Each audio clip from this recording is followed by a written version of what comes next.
Salut tout le monde, j'espère que vous allez bien. On se retrouve aujourd'hui pour un nouvel épisode de On Note le MMA. Donc aujourd'hui on va à la RES 3, on avait déjà été à la RES 2, mais c'est pas la même salle, c'est d'autres combats, ce sera sûrement une autre ambiance. Donc on y va, et puis on y va aussi pour se faire plaisir parce qu'on a vraiment kiffé la RES 2. Donc en plus ce soir ça va être cool parce qu'ils ont mis 2 ceintures en jeu. C'est la 3e édition, ils se sont dit ça y est, on met une ceinture en jeu. Donc, alors je suis pas sûr, enfin la ceinture des poids lourds en jeu, ça c'est sûr. Et pour la deuxième, je crois que c'est la catégorie moins de 77 avec Abduragimov contre un mec qui sort de l'UFC. Donc sur la deuxième catégorie, j'ai peut-être un doute, mais chez les poids lourds, c'est sûr. Et en plus, chez les poids lourds, il y a Benjamin Seic, un super jijibiste. J'espère qu'il va gagner, ça va être top. Tu sais, c'est quoi ça? On a parié sur ton retard. Ah bah d'accord.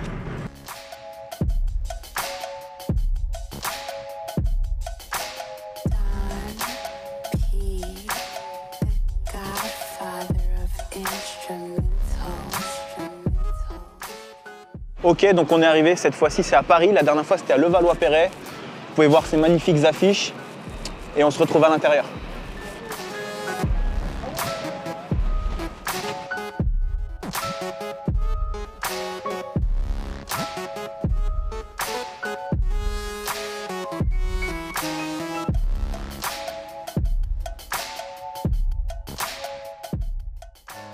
Donc apparemment je dois faire un débrief. On est assis. Franchement, bien assis. On est bien assis, siège de cinéma. Beaucoup mieux que sur l'édition 2. Ok, donc là on vient de voir le tout premier combat. C'était le frère de Suleiman Sissoko, Alpha Sissoko. C'est un combat un peu bizarre. Il y avait une position montée. Ils ont relevé le combat. Enfin bref, c'était un combat un peu mitigé pour moi. Et du coup, c'est Alpha Sissoko qui a gagné par TKO.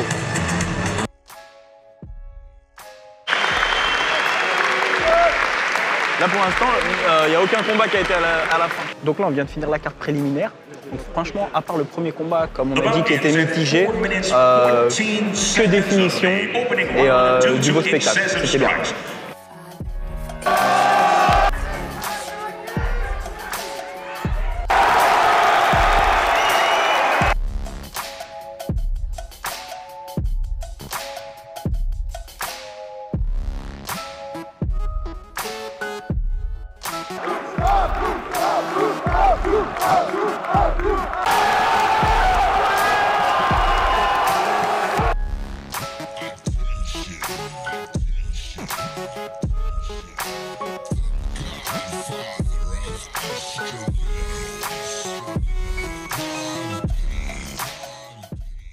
Ok, on vient de finir le show. Globalement, c'était un super show.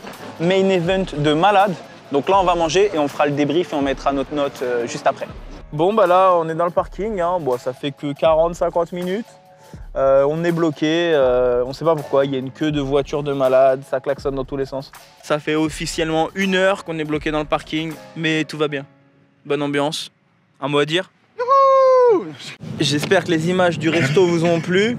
Il y a de l'ambiance, on a bien rigolé. Normalement, vous avez tous les rushs juste avant. Donc voilà quoi.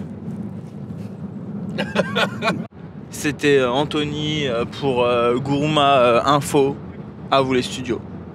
Ok les amis, donc petit retour à froid. On vient de rentrer. Je vous cache pas que ça a été très compliqué. Il est très tard. On est resté bloqué dans le parking. On a ramené les gens. Enfin, il est très très tard. On est un peu fatigué. On va essayer de le faire, vite. On va essayer de faire ça vite. Hein. Donc notre note déjà 17 sur 20, comme le RS 2. On a trouvé que c'était incroyable. Et on va vous donner donc nos 4 notes sur 5. Donc la première note c'était quoi? C'était l'ambiance, on avait dit? Ouais, l'ambiance. Donc sur la toute première note, moi j'avais mis 4 sur 5. Ouais. Parce que très bonne ambiance. Il y a juste eu des moments où c'était un peu, où ça avait quelques flops. La deuxième note, donc c'était l'organisation. Honnêtement, on a mis 5 sur 5 parce que y a rien à dire. Ouais, tout simplement, c'est à l'heure, c'est millimétré, il n'y a pas d'entracte, donc c'est top parce que ça s'enchaîne. Après, un peu long sur les entrées seulement. Oui, mais après les combats, ça dégage tout de suite, on passe tout de suite à l'autre combat. Non, 5 sur 5 parce que vraiment, Rien à dire. Ouais, rien à dire. Très chipoté. Ouais, carrément. Du coup, pour la note sur la salle, moi j'ai mis 4 sur 5. On était quand même relativement bien assis. C'est des sièges confortables. Le petit bémol qui fait que c'est pas un 5 sur 5, c'est légèrement étroit en termes d'assises. On était assez proches les uns des autres, ce qui faisait qu'on ne voyait pas en aplomb. Ouais, on n'était pas assez penchés. Enfin, nous, on n'était pas assez penchés en escalier. C'était des super sièges de cinéma avec des accoudoirs, contrairement à l'autre Arès où c'était des sièges en plastique. Mais la pente était douce. Ça veut dire que quand il y avait des grands devant nous, on avait du mal à voir. Mais c'est le seul bémol, parce que sinon la salle, le Dôme de Paris, c'était vraiment parfait. C'était une bien plus belle salle qu'à Levallois-Perret, qui était déjà bien. Et ensuite, la dernière note, c'était le contenu du show. Et on a mis 4 sur 5, parce que il y a le premier combat où on n'a pas trop compris. L'arbitre relevait alors qu'il y avait un combattant en position montée. Il y a eu 2-3 petits trucs comme ça. Le co-main event, donc le combat de la ceinture des poids lourds, on n'a pas été convaincus, il était long. Mais sinon, on s'est régalé, honnêtement. Main event de malade.